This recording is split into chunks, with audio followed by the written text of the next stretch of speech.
Fala aí, pessoal, sejam muito bem-vindos a mais uma Vida sem enrolação.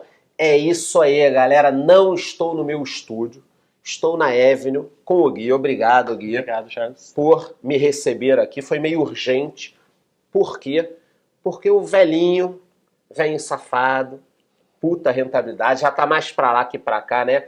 Porque o velhinho Buffett soltou a sua carta anual, todo ano, né? Todo ano. Soltou a sua carta anual e tem muitos detalhes interessantes. Então eu li a carta, o Gui sempre lê a carta e nós separamos aqui 5 pontos que a gente não pode deixar passar em branco, né? Eu acho que são 5 pontos importantíssimos, porque eu brinco, chama ele de velho safado, não sei o quê, toma uma coquinha todo dia, ainda toma coca todo dia? Toma, todos os eventos tá lá. Toma coca. Então eu separei 5 pontos aqui que eu acho que todos os investidores deveriam olhar e aprender alguma coisa. Já estou trazendo aqui, você não precisa ler a carta, não precisa fazer nada, só precisa prestar atenção nesse vídeo, a gente vai falar dos 5 pontos.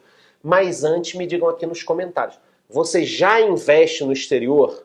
Se você investe, me diga o nome de uma ação que você tem, que eu quero dar uma olhadinha nas ações mais citadas. Então, se você não investe, coloca aqui não. Se você investe, me diga pelo menos o nome de uma ação. Sem enrolação, Gui. Então ele soltou essa carta ele vem soltando há muitos anos, né? Uhum. E como é que funciona? Uma carta tem ali 10 páginas, um resumo, né? Eu vou até deixar aqui embaixo se a galera quiser em inglês, ninguém é obrigado a ler.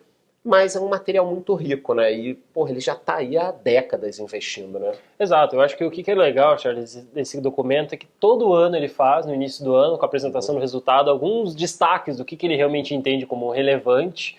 E, pô, uma pessoa que está tanto tempo no mercado financeiro, com certeza tem muito para ensinar. E eu acho que nessa carta aqui ele deu vários destaques que a gente tem que falar, porque provavelmente vai ajudar o investidor a se tornar um poupador melhor para longo prazo, né? Tá, então a gente separou aqui os 5 pontos antes de fazer o vídeo para resumir para todo mundo, ninguém perder tempo. E o primeiro ponto foi a rentabilidade dele ao longo desses anos versus o S&P. Né? Então ele teve 19,8 ao ano, 19,8 ao ano e o S&P 9,9. Dobro. O que você pode falar disso pra gente, né? Eu acho que o que foi legal que ele ressaltou, né? Primeira coisa, que ele faz compra de empresas que estão com capital aberto, mas ele também tem empresas com capital fechado, que ele acaba pegando 100% do negócio.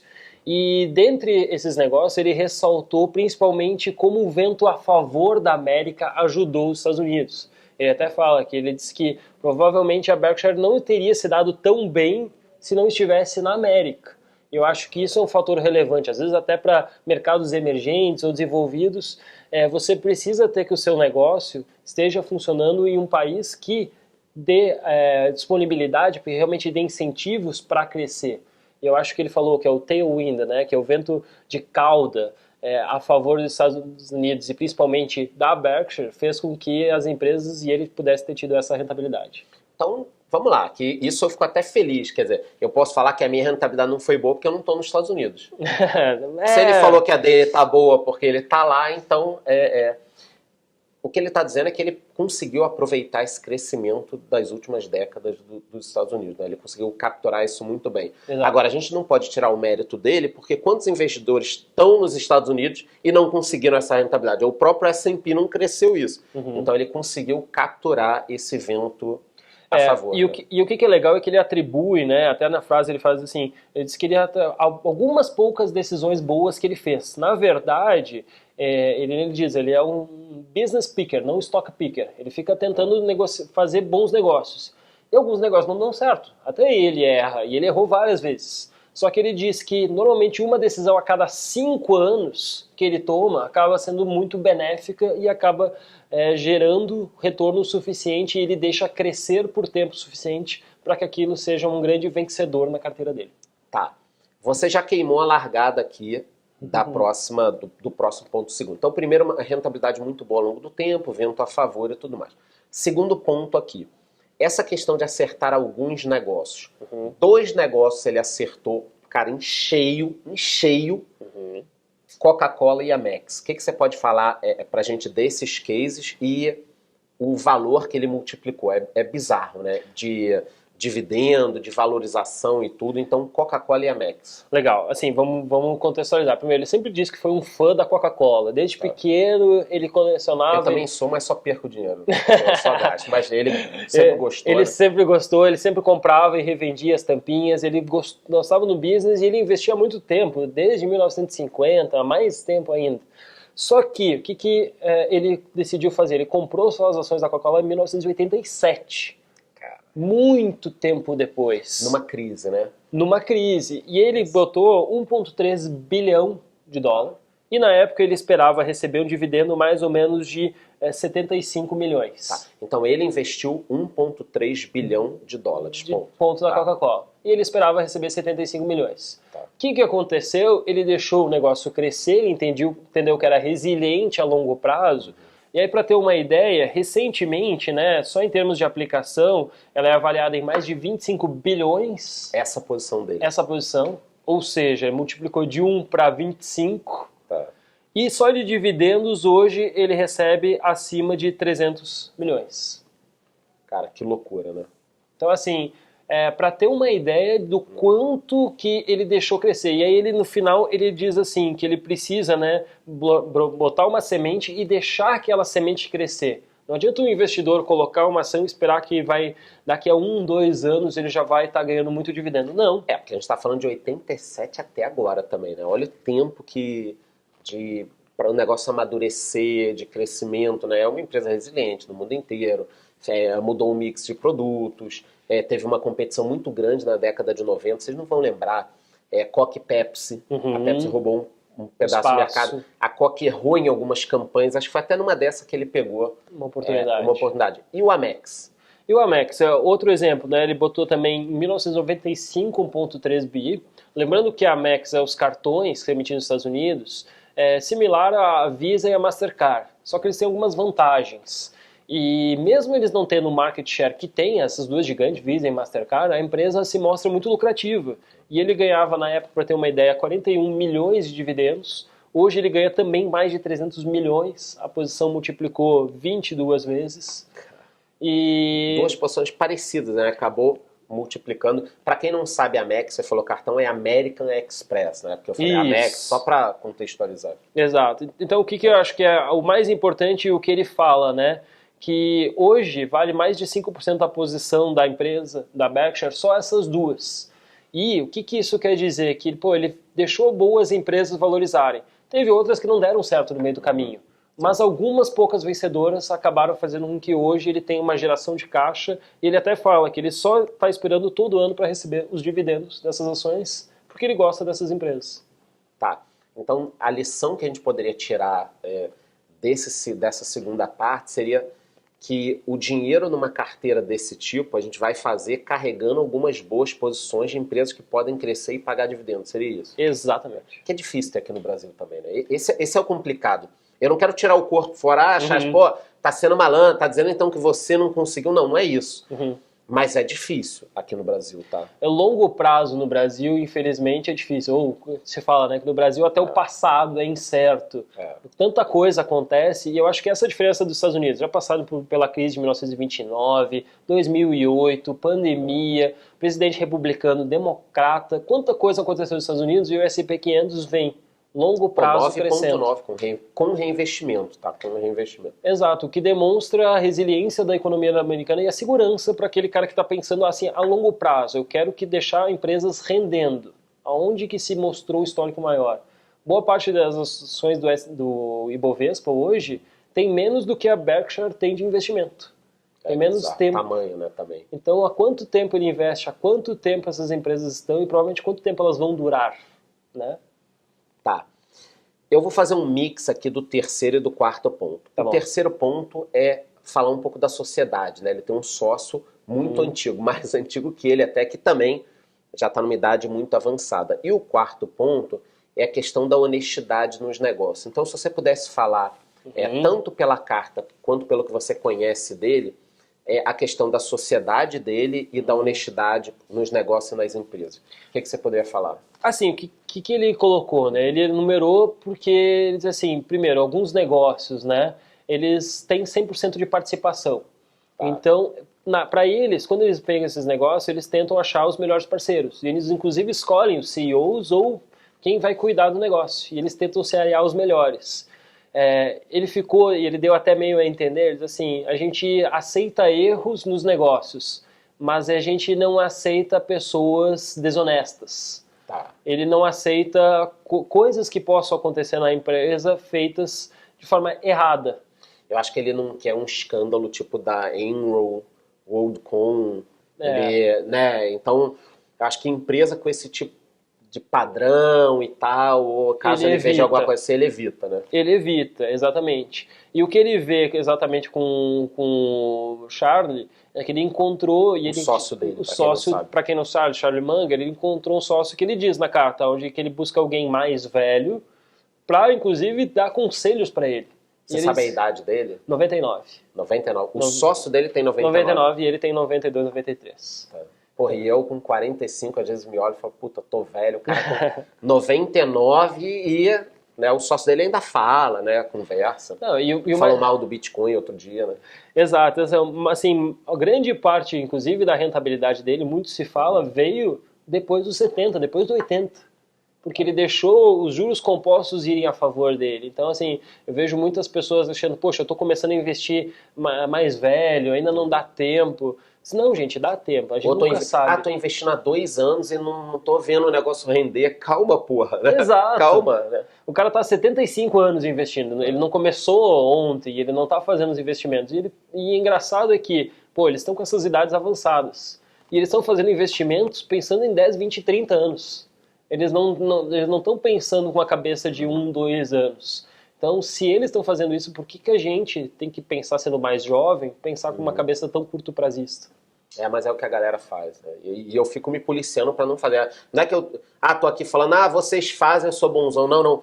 Eu também tenho uma tendência a fazer isso, só que hoje eu fico me policiando pra não fazer. Tanto que a gente estava conversando aqui que eu tenho conta na Avenue e às vezes passo meses sem entrar porque eu não fico movimentando. Eu compro e deixo. Eu vou fazendo esse tipo de movimento, só que demora, né? A gente no início, como investidor, você quer movimentar. Você quer, eu quero fazer alguma coisa, né? E com o tempo isso passa. Então falamos do longo prazo, Coque Amex, o sócio dele, honestidade nos negócios. E um último ponto aqui é que, apesar dele ser um grande investidor, ter grandes posições, ele tá com um caixinha ali, né? Um caixinha robusto. Bem robusto. Qual o tamanho do caixa dele? Cara, por que ele mantém um caixa desse? Ele sempre falou, né, que para ele é extremamente importante ter caixa. Tá. E aí a gente tem várias discussões, vale a pena ou não ter caixa, cada um tem a sua decisão. Pô, eu gosto de ficar full invested. Mas o caixa dele deve estar rendendo uma renda fixa parada. Não é, o cara tem caixa, não rende. Rende alguma coisa, mas está parado em termos de renda variável. Fixa. Exato. Ele coloca nos títulos do Tesouro Americano, que são considerados os títulos mais seguros do mundo. E quanto ele tem em caixa? Hoje são 128 bilhões. Para ter uma ideia, tá, Charles? Isso é o suficiente para te comprar Petrobras, Vale, Itaú, junto com o Avenue, e ainda sobra um dinheirinho para aproveitar no final de semana e pagar um almoço. Cara, comprar essas 3 empresas só com o caixa da Berkshire. E ele declarou que eles têm caixa e que eles vão manter esse caixa, porque hoje a renda fixa americana ela já está rendendo 4%, 5%, já começa a fazer sentido, e eles vão recomprar ações. Ele até fala uma parte da carta que eles estão recomprando e eles pretendem recomprar cada vez mais ações, porque eles veem que o negócio gera tanto caixa, tantos dividendos, as empresas de seguro... Que é melhor ele ter as ações dele. Exato. E o que é legal para o acionista? Acho que muita gente nunca entendeu que, assim, tem 2 formas de você ganhar dinheiro com ações, que todo mundo sabe, que é a ação se valorizar e o dividendo. Mas uma terceira que pouca gente fala e que inclusive deu muita rentabilidade para muita gente é a recompra de ações. O que é a recompra? Você tem ações, 10 mil ações em circulação e a empresa vai lá e recompra 1.000. Fica com 9 mil. Você vira um acionista de um pedaço maior da empresa. E se o pedaço agora você é maior, você naturalmente no próximo dividendo vai ganhar mais. Nos Estados Unidos é muito comum recompra, né? Aqui algumas pessoas fazem, acho que tem um pouco a ver com questão de taxação, de imposto, a coisa lá é um pouco diferente. Né? Exato, mas se a gente olhar, por exemplo, a própria Coca-Cola, o McDonald's, outras empresas que são tradicionalmente grandes pagadores de dividendos, mais de metade da rentabilidade delas não vem do dividendo, e sim vem da recompra, porque você vai se tornar um acionista maior. E ele já declarou várias vezes, mostrando a matemática, o quanto isso é benéfico para nós investidores.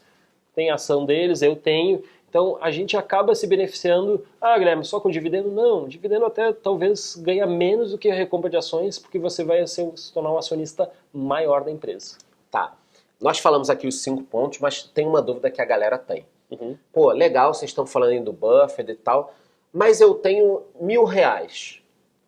Quero investir na empresa do Buffett. Qual seria o caminho? Ele teria que ter uma conta na Avenue ou em algum outro lugar. E qual ação, qual ticker? Como é que o cara investe no Buffett? Se ele não quiser pegar e copiar a carteira, que daria muito trabalho e tal, como eu consigo investir hoje para copiar o Buffett? Investir no fundo dele, seria assim, que está indo muito bem, foi muito criticado no passado, tanto que a gente estava conversando, o fundo ARK, por exemplo, estava dando 300% e o Buffett estava no 0 a 0. Agora inverteu totalmente, então o Buffett no longo prazo se provou. Tartaruga versus o coelho, né? Como é que o cara, o cidadão comum, o afegão médio que está vendo o vídeo aqui, investe nas empresas do Buffett? Tem mínimo? Legal. Não, assim, primeira coisa, você é só abrir uma conta no exterior, como por exemplo, Charles tem uma conta na Avenue, ou outra plataforma, mas você abre a conta nela, transfere os recursos do Brasil para o exterior, então faz um câmbio, e a partir de $5, esse seria o mínimo para investir. Seria o mínimo, você consegue comprar as ações da Berkshire. Cada ação custa aproximadamente $300, $400, só que você pode comprar uma fração de uma ação. Assim como, por exemplo, o Tesouro Direto ou o Bitcoin, que você pode comprar 0,1, 0,3, você pode comprar a partir de $5 uma ação da Berkshire e ser sócio e ganhar rentabilidade, a mesma rentabilidade que o Warren Buffett vai ter. Tá, mas o códigozinho tem o A e o B e tal, o pessoal tem dúvida. Qual é o ticker da ação do Buffett? O BRKB, tá? BRKB. Isso, BRK, aí você vai ver que vai ter o A e o B. Qual que é a diferença? O A seria, digamos assim, o maior, o preferencial. Essa, para ter uma ideia, custa 300, 400 mil dólares cada ação. Uma ação. E provavelmente você vai comprar em lotes de 100, que seriam milhões. Aí o que o Buffett fez? Muita gente queria investir, muita gente aproveitou com ele, e aí ele pegou e criou a Berkshire Classe B. E o que é muito legal disso? Essa ação custa 300, 400 dólares, você ainda pode comprar uma fração dela, e, por exemplo, se você quiser no evento do Warren Buffett, se você quiser ser um acionista, você tem os mesmos direitos que os caras da ação de 300, 400 mil. Por isso que o velhinho tá muito... E só essa curiosidade, ele ainda toma mesmo essa coca todo dia, né? Isso foi muito legal. No evento que a gente vai cobrir esse ano e que a gente já cobriu ano passado, a gente foi lá e tava ouvindo ele, né? Eu até brinquei, foi uma baita emoção, porque, poxa, você tá vendo o cara ao vivo, né? E o que mais, pra mim, chamou a atenção foi que ele e o Charlie, principalmente, enquanto um tava falando, o outro tava comendo um amendoizinho e tomando Coca-Cola. Todo tempo. Felizão, né? 3 horas de conversas, 3 horas eles não paravam de aproveitar isso. E impressionante como a mente fica boa, né?